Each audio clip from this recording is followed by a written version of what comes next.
Roma pasal kelima ayat yang ke-17. Sebab jika oleh dosa satu orang, ya, maut telah berkuasa oleh satu orang itu.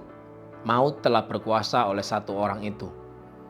Maka lebih benar lagi mereka yang telah menerima kelimpahan kasih karunia dan anugerah kebenaran akan hidup dan berkuasa oleh karena satu orang itu, yaitu Yesus Kristus. Saudara-saudara, kita menginginkan bahwa kehidupan kita itu berkuasa, mengalami kemenangan demi kemenangan. Maka bagaimana cara kita mengalami kemenangan demi kemenangan? Kita bisa menikmati fellowship kita kembali dengan Tuhan, Bapa kita. Di dalam Yesus Kristus memungkinkan kita untuk kita menerima, yaitu dua hal yang Tuhan berikan. Dalam rangka untuk kita bisa berkuasa, hidup memerintah di bumi ini, ada dua yang Tuhan berikan. Satu yang disebut oleh bahasa Indonesia, yaitu kelimpahan kasih karunia. Yang kedua adalah anugerah kebenaran.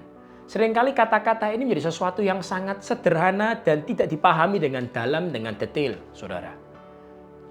Kata-kata gift of righteousness, ya, and abundance of grace. Gift of righteousness. Gift itu artinya pemberian, of righteousness. Righteousness punya arti apa? Right standing before God. Tuhan memberikan kita pemberian, diberi bukan karena kita itu layak, bukan karena kita mampu mendapatkannya, diberi karena Dia memberikannya kepada kita. Tugas saudara saya adalah menerima. Diberi gift of righteousness, diberi status yang benar. Ketika saudara saya menyadari statusmu benar, dicintai Tuhan di pihak kita, siapa yang jadi lawan Anda? Siapa yang jadi lawan kita?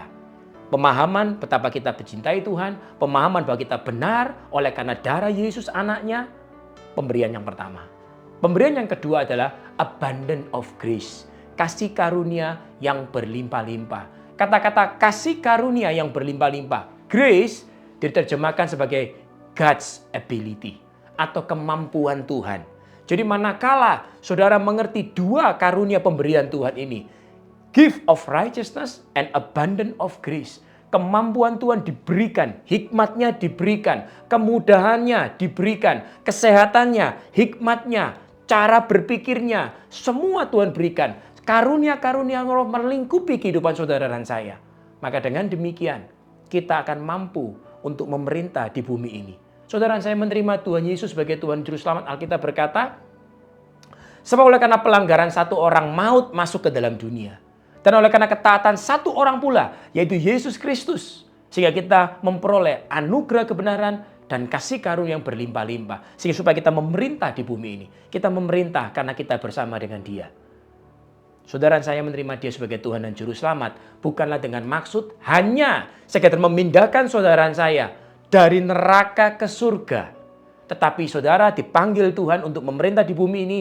Supaya saudara saya mampu menghadirkan surga itu ke bumi bagi orang-orang di sekeliling saudara. Yerusalem, Yudea, Samaria, sampai ke ujung bumi. Saudara dipanggil menjadi berkat bagi banyak orang. Menghadirkan surga. Di dalam surga tidak ada air mata. Di surga tidak ada tangis, tidak ada kesedihan. Tidak ada sakit penyakit, tidak ada kekurangan, tidak ada kemiskinan. Tidak ada segala macam tipu daya. Di surga penuh dengan kebaikan dan kebaikan dan kebaikan. Saudara-saudara, pahami, saudara adalah biji mata Tuhan. Saudara adalah kesayangan Tuhan. Tuhan telah memberikan kepada kita gift of righteousness. Pegang teguh. Berpegang teguh pada cermin itu. Cermin itu berkata, you are a righteous man because Jesus, blood of the lamb, darah anak domba.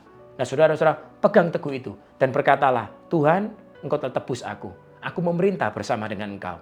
Ketika aku berjalan menghadapi apapun challenge dalam hidupku, aku tetap percaya bahwa tangan Tuhan tidak pernah meninggalkan aku. Aku akan memerintah. Kalau Tuhan yang berkata, dua pemberian ini membuat engkau memerintah, maka tidak ada satupun yang bisa gagal. Amin saudaraku, percaya, pegang teguh firman Tuhan.